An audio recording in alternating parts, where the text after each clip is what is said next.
Hi, I am architect Nitin Pande, and today I'll be explaining our award-winning design proposal for the Banbasa Landport Design Competition.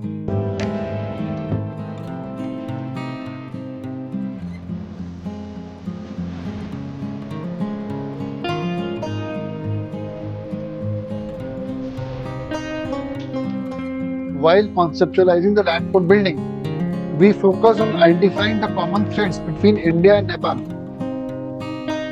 Flowers are an essential part of our celebrations and traditions across both cultures. The branch, rhododendron, the state flower of Uttarakhand and the national flower of Nepal, was the inspiration for the centrally located main building, which you can see here, administrative building. Its form draws from the blossoming shape of the flower, creating a visual and impressive building and permanent landmark, which reflects the cultural and ecological bond between the two nations. For the adjacent departure, arrival, and cargo terminal buildings, we drew our inspiration from the shared Himalayan heritage.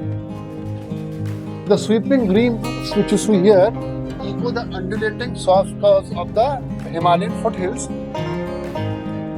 Beyond their symbolic value, these reef roofs provide an excellent insulation properties and help the structure blend seamlessly with the surrounding environment.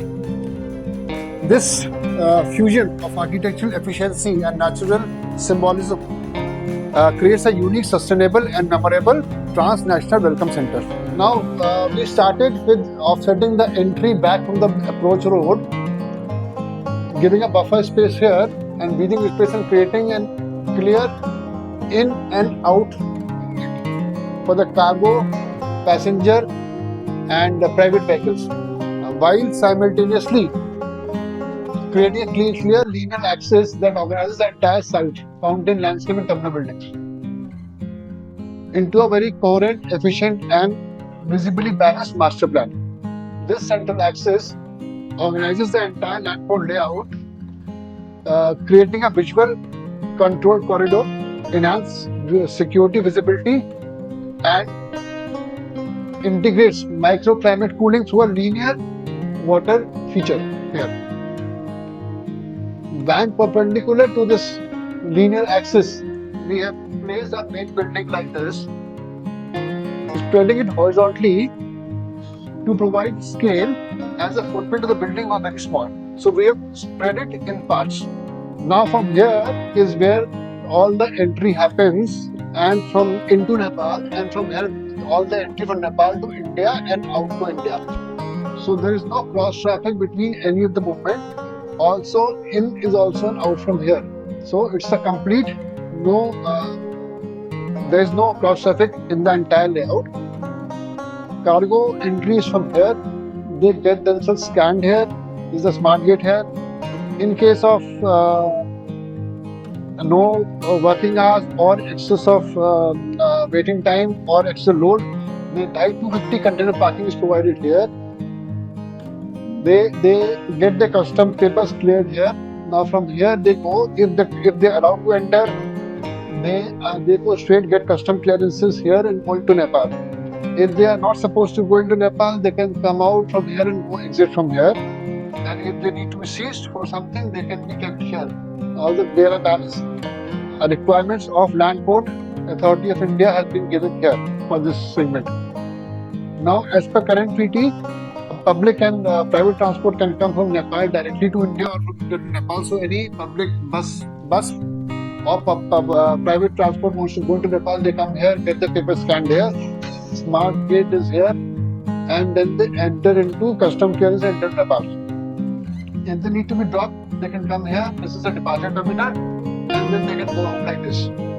They can even come out here and get parked here, and then they can pick up from the arrival terminal here and go out. This is the main administrative block placed here as shown earlier, and this is the arrival building in India. Now from here, the public transport from Nepal to India is coming. They get themselves checked and scanned there, and they go out like this into India. The container movement is from here. They come park here. The container from India is coming from this side. They park here. They transfer the container, and then they go out here exit, and they go bound and exit here to Nepal. So around like this, and the round movement like this. Housing is placed in the on this side, which is segregated from the main activity of the land port. Now this passenger departure and arrival terminal is designed with a double height volume by placing a restaurant area on the first floor. Now, when you enter from here, the entrance area, the baggage scanners, and then the waiting, then custom clearance, then immigration, and then you go out. Duty free shops are here.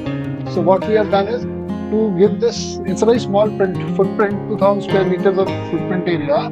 To give it volume, we have designed a double height, and also we have a full height glazing structure glazing here, which is almost 7 meters. So we don't need any roof lighting here.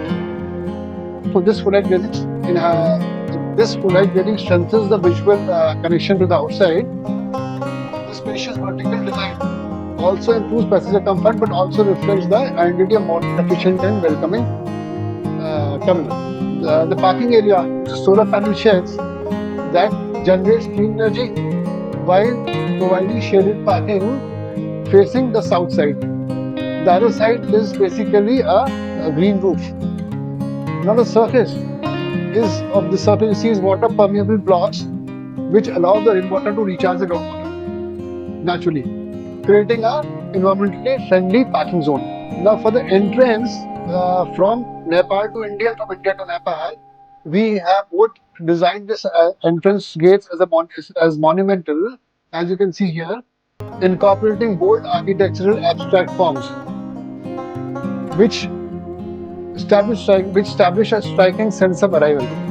Now, if you can see, the most dominant feature is a pair of large parabolic arches going from both sides, meeting in the center, or supposed to be meeting in the center, creating a V form, symbolizing the hands coming together in unity, or similar to or signifying Namaste as a welcoming sign to or creating a very striking welcoming entry.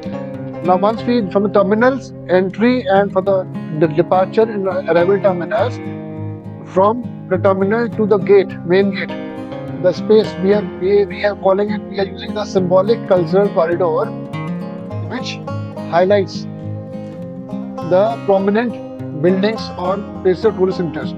So these are heritage markers, which creates a vibrant ceremonial approach, celebrating the shared India-Nepal heritage while elevating the arrival departure experience. Also, at the entrance, a large free-flowing structure here captures the essence of River Sharda nearby. Its form, as you can see, traces the form descent. It traces the its form, as you can see, traces the river's curvilinear descent through the mountains. This establishes an immediate connection to the site's natural context. Thank you.